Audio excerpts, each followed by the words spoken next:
Boa tarde a todos.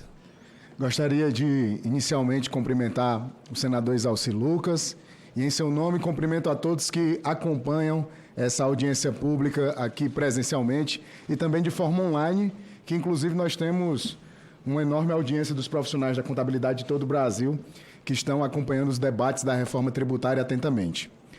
Bom, gostaria também, senador, de já iniciar lhe parabenizando pela condução dos trabalhos e também por já antecipar as discussões relacionadas ao PLP 108, para que nós tenhamos tempo o suficiente de ouvir as contribuições da sociedade e, dessa forma, de fato, aprimorar o texto da reforma tributária como claramente nas exposições que foram feitas se faz necessário, tá? Então, fiz aqui uma breve apresentação para que nós possamos cumprir o tempo e, desta forma, também endereçar todos os assuntos que são importantes.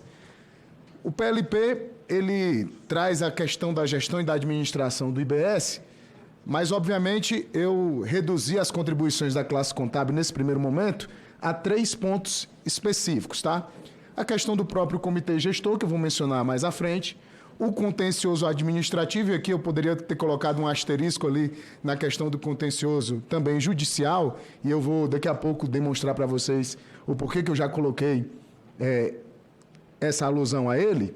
Também sobre a ampliação do alcance do ITCMD, algumas das minhas falas foram inclusive antecipadas aqui pelo meu xará, o professor Felipe, que também já mencionou alguns dos pontos. E eu inicio pelo final, né? Vou tratar primeiro da questão do ITCMD, porque é algo que a classe contábil tem se preocupado bastante.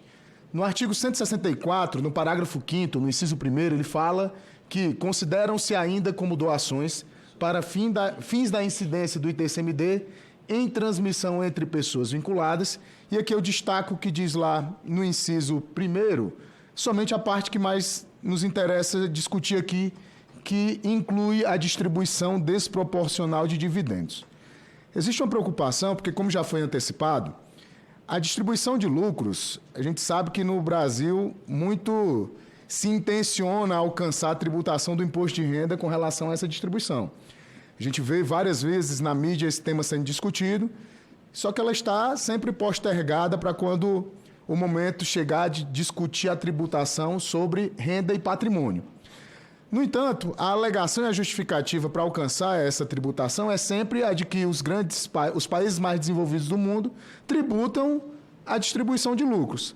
Só que, muitas das vezes, é deixar de lado também um fato de que esses países que tributam mais a renda possuem uma tributação sobre o consumo bem menor do que a que o Brasil tem. Então, nós estamos correndo o risco de ver uma alta tributação sobre o consumo, que é uma das maiores do mundo, e também visualizar uma tributação sobre a renda, sobre os lucros, também de forma aumentada, majorada. Então, nós temos uma preocupação com esse ponto. Aqui, apenas para ilustrar, eu sei que a maioria entende bem o que é que isso quer dizer, mas vamos supor que eu sou sócio aqui da nossa querida colega Ana Cláudia. E nós temos ali na nossa divisão societária, cada um com 50% do capital social da empresa. Só que nesse momento nós tivemos um lucro de 100 mil na sociedade e decidimos fazer uma distribuição desproporcional. Existe previsão contratual no ato constitutivo ou no contrato social da empresa, prevendo essa possibilidade, conforme menciona o artigo 1007 do Código Civil, e decidimos dessa forma fazer uma distribuição onde eu vou ficar apenas com 10% do lucro distribuído e ela com 90%. Então, o que está sendo previsto aqui é que essa distribuição desproporcional será considerada uma doação e, a partir dessa interpretação, ser cobrado o ITCMD.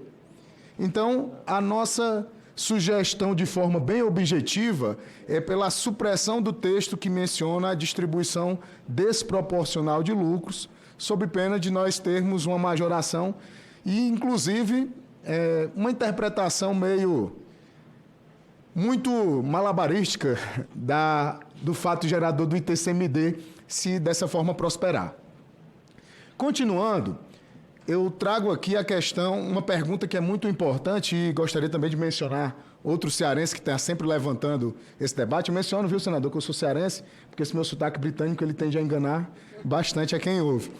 Mas mencionar o professor Hugo de Brito Machado II, que ele sempre tem pontuado sobre a preocupação com esse ponto, e deixando a seguinte questão, né?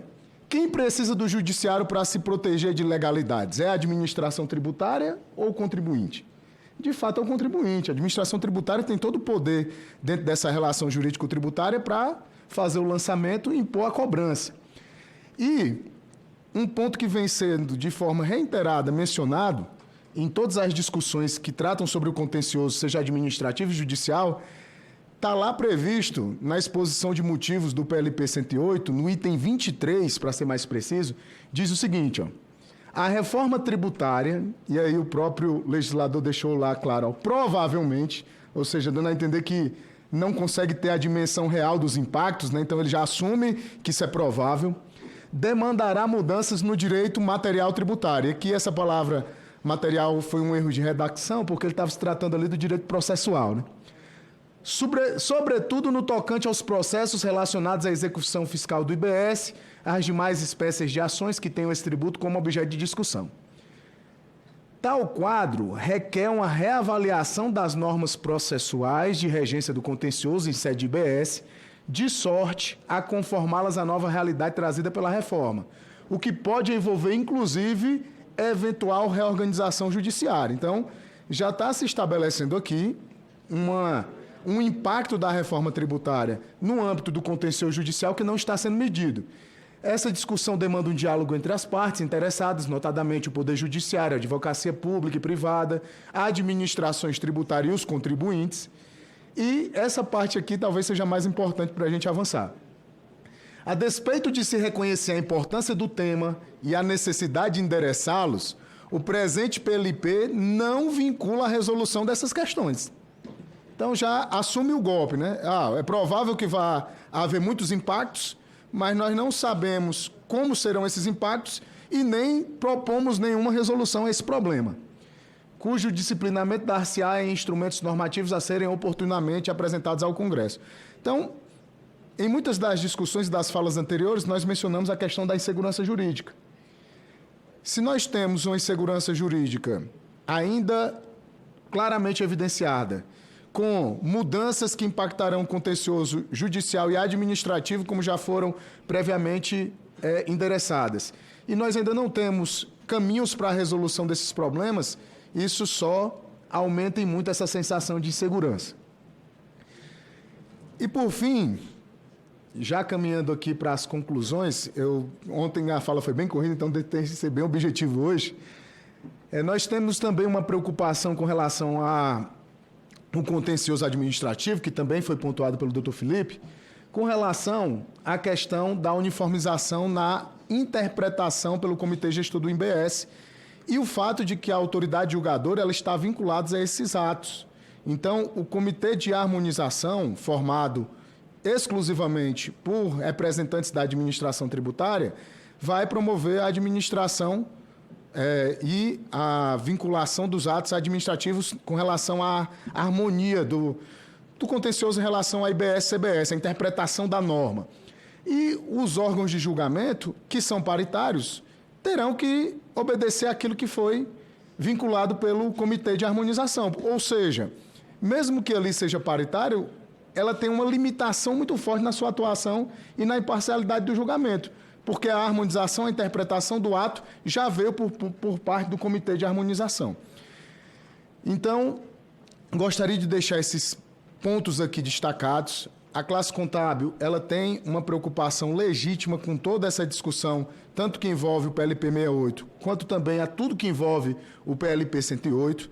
Nós entendemos que há muito espaço para a discussão, que são temas bem complexos, que necessita de aprimoramento do texto, sem levar para o âmbito das paixões, porque muitas vezes, quando se faz críticas ao texto, parece que está se levando para o âmbito de pessoalidades, e nós não estamos discutindo aqui questões dogmáticas, nós temos que, de fato, entender que esse é o momento e o local adequado para nós aprimorarmos o texto e atendermos às expectativas da sociedade de entregar uma reforma tributária que alcance seus objetivos. E, mais uma vez, reforço aqui a disponibilidade da classe contábil em contribuir para esse aprimoramento, com números, com fundamentação, com a apresentação de emendas, que, de fato, tragam a realidade do texto que está sendo proposto, aquilo que é a expectativa de toda a sociedade. Então, agradeço mais uma vez, senador, e a todos os presentes. Muito obrigado.